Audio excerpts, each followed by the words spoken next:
ኤሊፍና ፋትማ ጉል በወንድ ጓደኛቸው ተጣልተው እንደነበረ ታውቃላችሁ?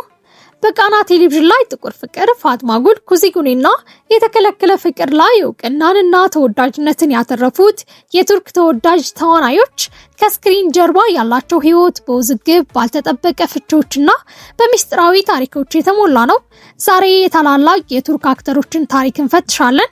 ከኤሊፍና ከኦማር ጸብ ጀርባ የተፈጠረው ሚስጥራዊ ግንኙነት ምንድነው? ፋትማ ጉል የኤሊፍን የ2 ዓመት ፍቅረኛዋን እንዴት ቀማቻት፣ ለምን ቀማቻት የሚለውንና ሌሎች ስለምትወዷቸው የቱርክ አክተሮች ያልተሰሙና ያልተጠበቁ ታሪኮችን ይዘንላችሁ ቀርበናል። እናንተም እንደተለመደው የደውል ምልክቷ በመጫን ሰብስክራይብ እያደረጋችሁ አብራችሁን ቆዩ። ታዲያ የምንጀምረው የቱርክ ተወዳጅ ተዋናያ የጥቁር ፍቅሯ ኤሊፍ በትክክለኛ ስሟ ቱባ ቡክስተን የ43 ዓመቷ ወደ ጥበብ ዓለሙ ከመምጣቷ በፊት በሚሟር ሲገን ዩኒቨርሲቲ በዲዛይን እና በአልባሳት ዘርፍ ትምህርቷን አጠናቃለች።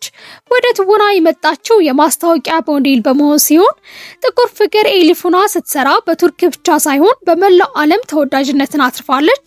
በ2011 ዓ.ም ላይ ፓሪስ ላይ ከቱርካዊው ኦኖር ሳይላክ ጋራ የጋብቻ ስርዓታቸውን አከናውነው የነበረ ሲሆን በዚህ ትዳር ላይ ማያና ቶፕራካ የተባሉ መንታ ሴት ልጆችን አፍርተዋል። ሆኖም ግን ለ6 ዓመታት የዘለቀው ይህ ትዳር በ2017 ዓ.ም ላይ ባልተጠበቀ ፍች ተጠናቋል። ቱባ በቱርክ ከፍተኛ ተከፋይ ከሆኑ አክተሮች መካከል አንዷ ስትሆን በ2014 ዓ.ም በኤሚ አዋርድ በመታጨት የመጀመሪያዊት ቱርካዊ ለመሆን ችላለች። የሀብት መጠኗ ወደ $10 ሚሊዮን በላይ እንደሆነ ይገመታል። ቱባ በትወና ብቻ የተገደበች አይደለችም።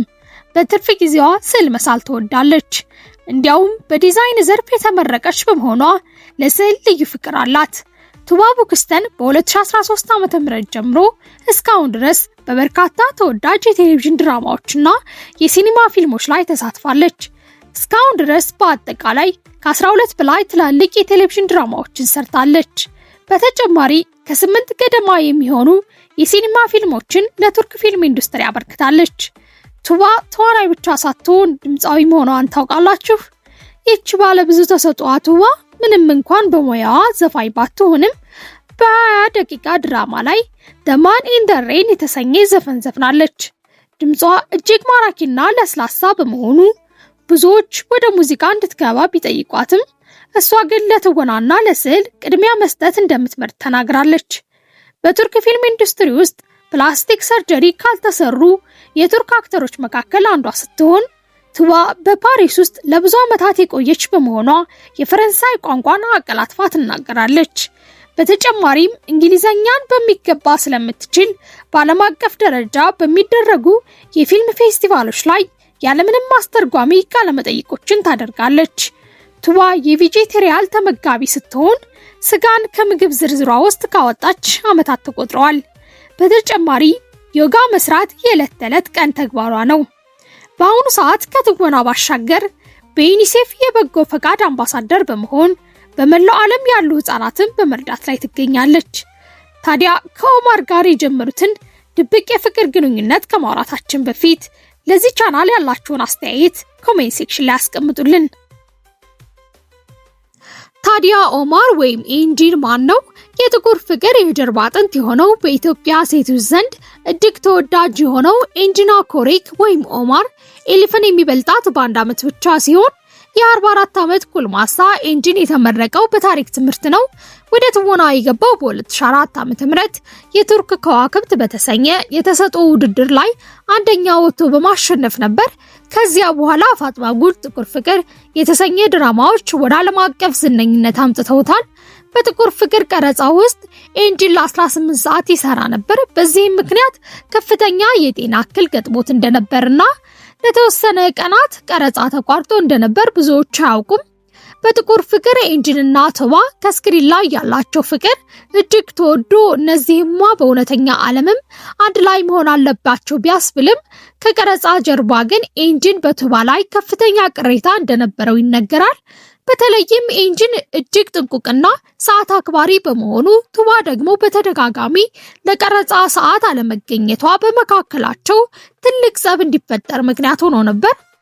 ታዲያ ይህ አለመግባባት እስከ ድራማው ፍጻሜ ድረስ እንደቀጠለና ሁለቱ ተዋናዮች ከስራ ውጪ ሰላማዊ ግንኙነት እንደሌላቸው የቅርብ ምንጮች እየገለጹ ነበር።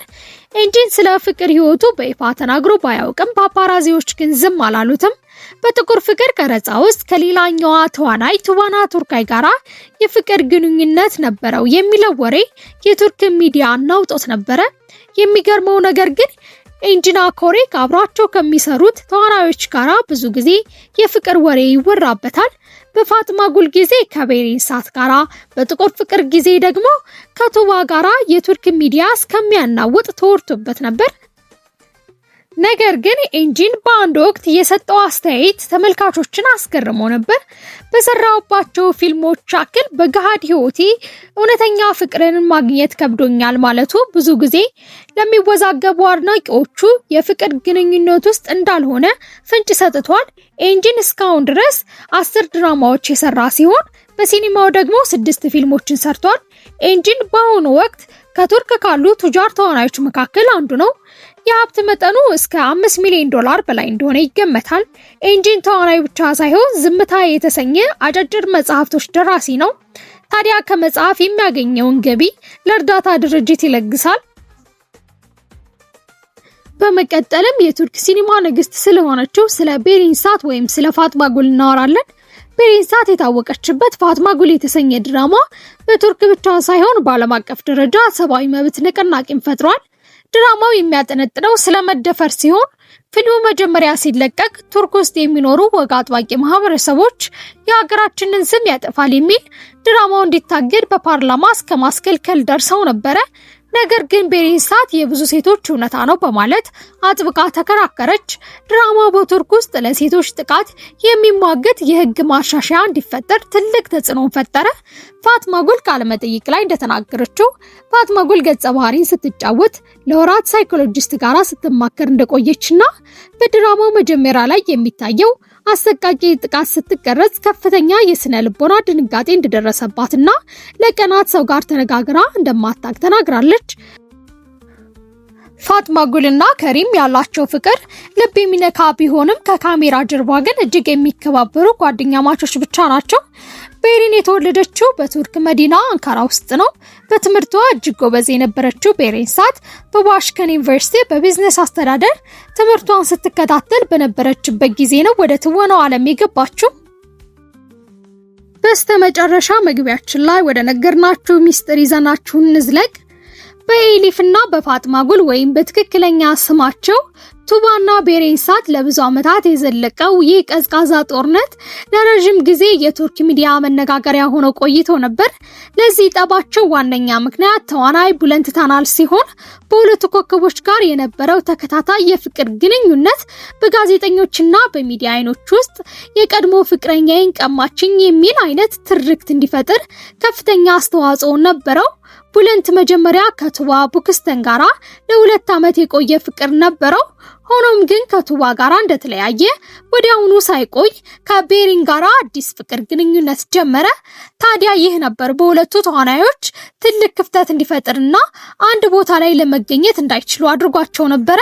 ምንም እንኳን ይህ አጋጣሚ የቱርክ ንስቶች መካከል የዝምታ ግንብ ቢገነባም ግን ቤሪንሳት በቅርብ በሰጠችው ቃለ መጠይቅ ግን ሚዲያዎች ያጋነኑት መሆኑን አሳውቃለች። በእርግጥ ፋጥማ ጉል የኤሊፍን የቀድሞ ፍቅረኛ የነበረውን ቡለንት ታናልን የራሷ ማድረጓን አልሸሸገችም። ቤሪንሳት ደጋግማ እንደተናገረችው በመካከላችን ምንም አይነት ጥላቻ የለም ማለቷ የቆየ ጥላቸው መክሰሙን ተናግራለች። ተመልካቾቻችን ፍቅረኛ መቀማማት አባዜ በሀገራችን ዝነኞች ብቻ ያለ የቤት ጓዳ አይደለም። በእነዚህ የቱርክ አክተሮች ህይወትም በተደጋጋሚ የሚከሰትና የተለመደ ጉዳይ ነው። ውድ የሃና ሚዲያ ዩቲዩብ ተከታታዮች ለዚህ ቻናል አዲስ ከሆናችሁ ሰብስክራይብ፣ ቪዲዮን ከወደዳችሁት ላይክ እና ሼር እያደረጋችሁ በሌላ ቪዲዮ እስከምንገናኝ ድረስ ቀናችሁ ያማረ ፍቅራችሁ የጸና ይሁን። ሰላም።